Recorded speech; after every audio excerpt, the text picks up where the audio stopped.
Hey, what's going on, guys? We're going to do a quick sheet today. If you go into quarter 4 handouts, I did start unit 15 there. We're going to start doing some quadratic applications. We're going to start off fairly simple today. I'm just going to do these 5 questions with you, and then you have a few that you can try on your own. So these are not terribly hard, so let's just start going through these and see if we can create a kind of a framework for you guys to follow.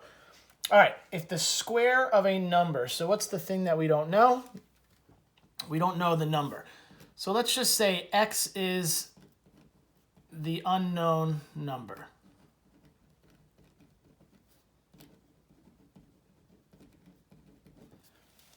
Remember, defining your variables is always very, very important. All right, so the square of a number, that would look like that, is added to 5 times the number. The result is, now remember the word is means equals, so the result is 36. So what we want to do is we want to find the number. So we have to somehow solve for x. Well, if you look at this closely, you'll realize it's x squared, which makes this a quadratic. So we are coming off of our quadratics unit, so solving this for x should be fairly simple. So we're going to have x squared plus 5x minus 36 equals 0. Once it's in standard form, we could see if it factors, and this does factor. So what times a number is 36, and then adds to be 5. Let's just make sure that this really does factor.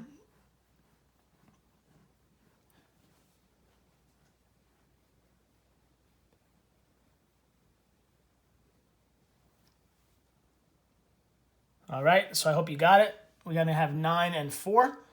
So we have x plus 9, and then x minus 4. And what we're going to do is just double check. X times x is x squared. Negative 4x and 9x makes 5x and negative 36. So when we set these to 0, we get x plus 9 equals 0. And then we get x minus 4 equals 0. So our two solutions for the quadratic are negative 9 and positive 4. So now let's always, when we do word problems, we want to go back and just make sure that these answers make sense in context of the question. So let me just hold this down here. All right. So let's think about the 4 for a second. Is 4 squared added to 5 times that number, does that actually give us 36? Well, I have 16 plus 20 is really 36. So this one checks out. So x equals 4 is good. But we're going to check the negative 9 now. So a number squared, so that's going to be negative 9 squared plus 5 times negative 9 equals 36. So we get 81 minus 45 equals 36. And we should get 36 equals 36. And we are good. All right. So we have two solutions here. The number could be negative 9 or the number could be 4. So we have two choices there. All right, let's try another one. Find two positive. Underline the word positive. That's going to come into play later. So if x is the number, right? So then we have 2x is the first positive number. And 3x is the second positive number. Remember, when numbers are in a ratio, it's important to multiply them by the same thing, in this case, x, so that they remain in that ratio. If 2 times a number and 3 times a number you're going to remain in the ratio of 2 to 3. Now, what else do we know about these numbers? We know that their product is 600. So we're going to get 2x times 3x, that's product, multiply, is equals 600. And all you have to do now is solve for x, because once I know the value of x, I can plug the number in for x and find my unknown numbers. This is going to be 6x squared equals 600. X squared is going to equal 100, and x is going to equal plus or minus 10. Remember, quadratics have two answers, plus or minus, when you square root both sides. The problem is, though, this said find two positive numbers. So we are going to say that x is 10. The x equals negative 10. We're going to reject that answer. So the value of x is 10. So 2 times 10 is 20. And 3 times 10 is 30. 20 and 30 are the answer. If you did negative 10, you'd get negative 20 and negative 30, but those are not positive numbers. Are these in the ratio 2 to 3? Yes. Is their product 600? Yes, we are good. All right, next one. The first of 3 positive consecutive integers. All right, positive is going to come into play at the end, but I know that they're consecutive integers. So I'm going to say that x is the first positive consecutive integer. I'm going to abbreviate these just because it would be writing out a lot of words. How do you get to the next consecutive integer? Is x plus 1. That's my second positive consecutive integer. And then x plus 2 is going to be my third positive consecutive integer. All right, so what do we know? When the first of the 3 is multiplied by the third, so the first gets multiplied by the third, the result is, there's my equals, 1 less than, now you got to remember less than is a switch order word, 6 times the second. So I'm going to do 6 times the second, and then 1 less than that, I'll take away 1 at the end. Little tricky, but if you go through slowly, it's actually not too bad. What we want to do now is we want to figure out the value of x. So I'm going to use algebra to solve. I'm going to distribute and get x squared plus 2x. I'm going to distribute here and get 6x plus 6. And then that minus 1 on the back end there is still there. I'm going to move all this stuff over to the left side. This is a skill we've been working on a long time. X squared, if I subtract 6x, that's minus 4x. This is 5, but if I move it over, it's minus 5. All right, what do I notice about this equation? Well, it's a quadratic, right? It's to the second exponent. So I am going to see if this factors. Most of the time on these simple word problems, we're going to make them factorable. So you shouldn't have to really use quadratic formula. Maybe here and there once in a while, but for the most part on these, we'll make them nice and factorable. So this is going to be x minus 5 times x plus 1 equals 0. This factors nicely using the AM method. Now, I could see that this 0 is 5, and the other one is negative 1. That's if you set each piece to 0, right? Okay. Which of these two answers, though, do I want? Well, go back to the original thing. We wanted the answers to be positive. I can't choose negative 1 as my first value. That would violate this positive thing. So this is going to be our reject here. We're going to reject it, meaning we don't want it in our answer. So our actual answer is x equals 5. So my first answer is 5. making my second answer 6 and my last one 7. Now, we could take 1 minute and just confirm this. Check this out. What's the first times the third? Well, the first times the third is 35. What's 1 less than 6 times the second? Well, 6 times the second is 36. 1 less than that is also 35. So these numbers check out and satisfy that. All right, let's move on to the next one, number 3. The sum of 2 numbers is 10. So I have 2 numbers this time that I don't know.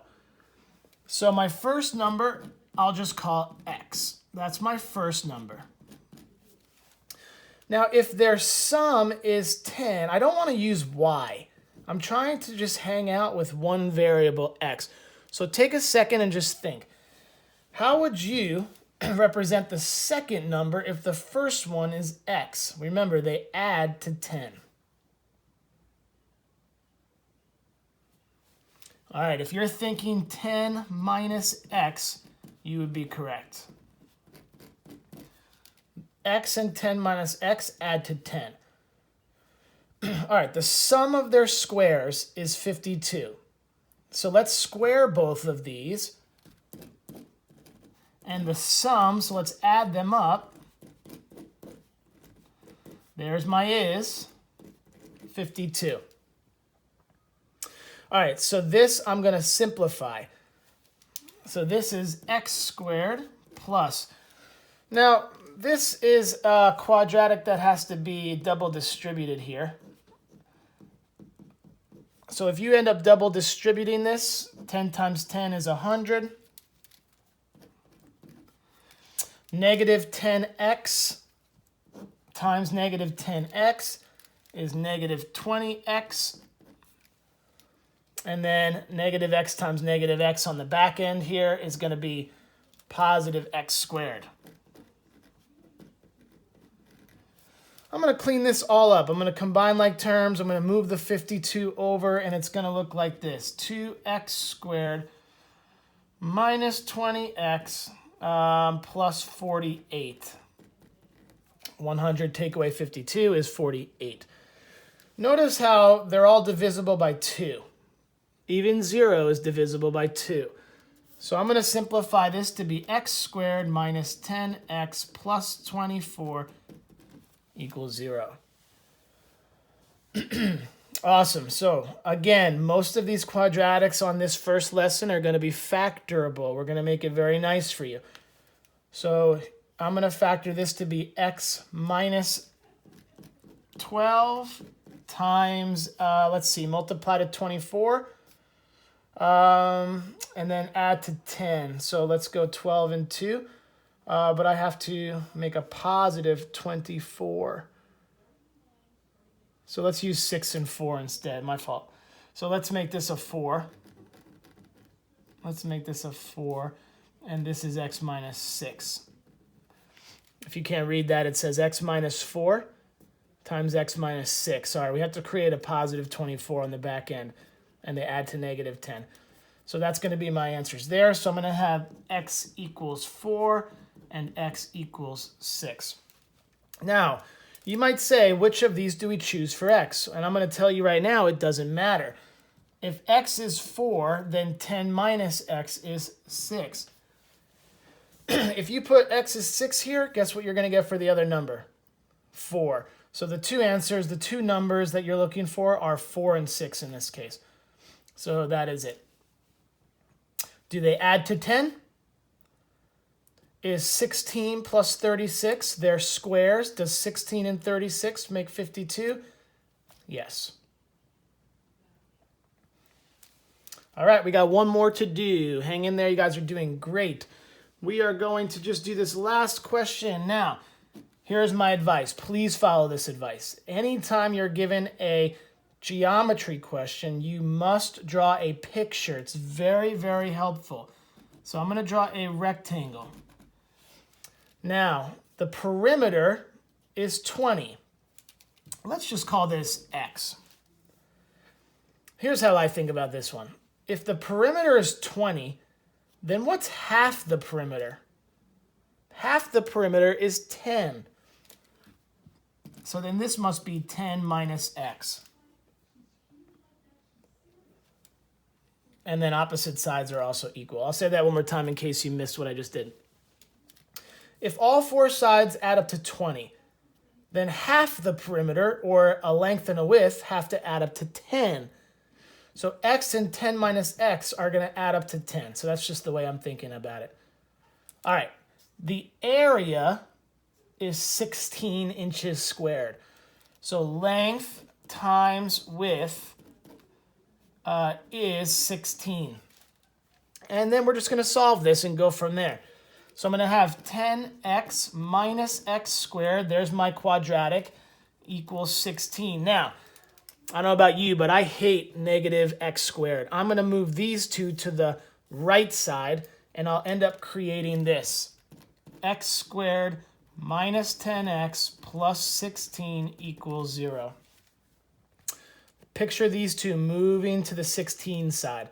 16 is positive, 10x becomes negative, negative x squared becomes positive. I just like the 0 on the right side. It's just preference, okay? Not a big deal. We're going to factor this. So it looks like it's going to factor as x minus 8 times x minus 2. I should probably slow down and just make sure that works. We have negative 2x, negative 8x is negative 10x, and negative 8 times negative 2 is 16. Awesome. So we're going to get x equals 8, and we're going to get x equals 2. So lucky for us, we don't have any negatives. If you had a negative, you would need to automatically reject it. You will never have negatives in geometry context. You can't have a negative length. In this case, x could be 8 or 2, and it wouldn't matter. 8, 2, or 2 and 8, it doesn't matter because it says find the dimensions. It's not like one has to be the length, one has to be the width. So our dimensions are 8 inches by 2 inches. Make that a little darker here. It's 8 inches by 2 inches. All right. All right, so you have, I think it's 8 problems you can work on your own time, and the answers are up. So please work on that the next few days, and if you have any questions, comment below or send us an email. All right, have a great day. Bye.